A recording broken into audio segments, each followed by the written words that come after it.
আজকে আপনাদেরকে একটি শীতকালীন সবজি রান্না করে দেখাবো, যেটা এই পদ্ধতিতে রান্না করলে এটা স্বাদ দ্বিগুণ পরিমাণে বেড়ে যাবে এবং ছোট বাচ্চারা পর্যন্ত খুব মজা করে খেয়ে ফেলবে।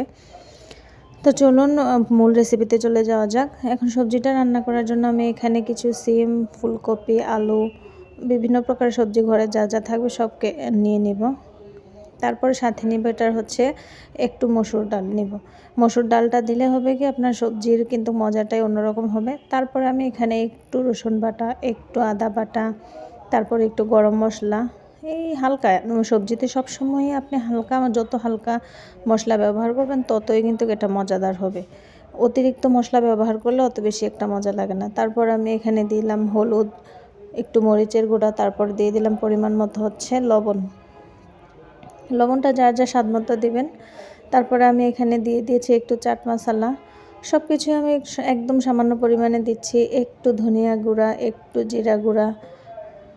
আমরা মাংস রান্না করতে যা যা ব্যবহার করি সবগুলাই দিব, তবে একদমই অল্প পরিমাণে। তারপরে আমি এখানে দিয়ে দিচ্ছি হচ্ছে রান্নার রেগুলার তেল। আমি আজকে সবজিটা হচ্ছে হাতে মাখিয়ে রান্না করব। এভাবে হাতে মাখিয়ে সবজি রান্না করলে কিন্তু দুর্দান্ত স্বাদ হয় খেতে। আপনারা বাসায় একবার ট্রাই করে দেখবেন। তারপর তেল দেওয়ার পর আমি এখানে কিছু পেঁয়াজ কুচি দিয়ে দিচ্ছি। দিয়ে এখন আমি হাতে ভালোভাবে মাখিয়ে নেব। 4-5টা কাঁচামরিচও দিয়ে দিয়েছি। দিয়ে হাতে মাখিয়ে নিয়ে এবার আমি চলে গেলাম। চুলায় আমি একটা ফ্রাই প্যানের মধ্যে সবজিগুলো বসিয়ে দিয়েছি।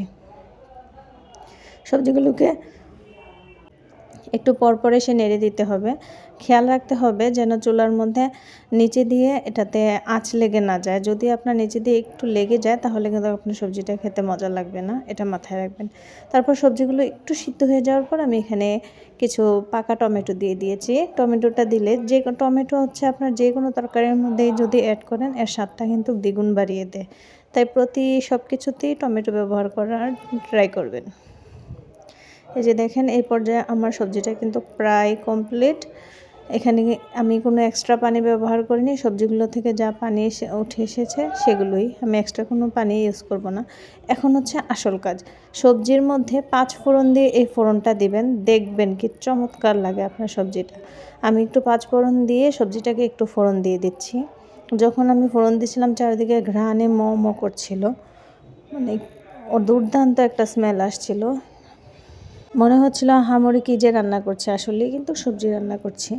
এইভাবে ফোড়ন দিয়ে হাতে মাখিয়ে সবজিটা রান্না করলে এটার স্বাদ কিন্তু অন্যরকম হয়। যারা যারা এখনও এভাবে ট্রাই করেনি তারা অবশ্যই বাসায় এভাবে ট্রাই করে দেখবেন, খেতে কিন্তু দুর্দান্ত স্বাদ হয়।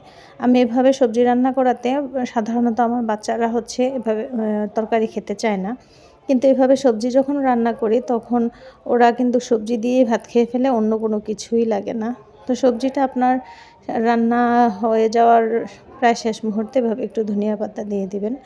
ধনিয়া পাতা দিয়ে দিলে হচ্ছে কি তরকারিটা সবজিটাও মজা লাগবে এবং ঘ্রাণটাও খুব ভালো আসে। এই যে দেখেন আমার সবজির ফাইনাল লুক। এভাবে যারা যারা এখনও রান্না করেনি প্লিজ বাসায় এভাবে একবার ট্রাই করে দেখবেন, চমৎকার লাগে খেতে। তো আমার ভিডিওটি আজকে এ পর্যন্তই। সবাই ভালো থাকবেন, সুস্থ থাকবেন। দেখা হবে অন্য কোনো ভিডিওতে। আল্লাহ হাফেজ।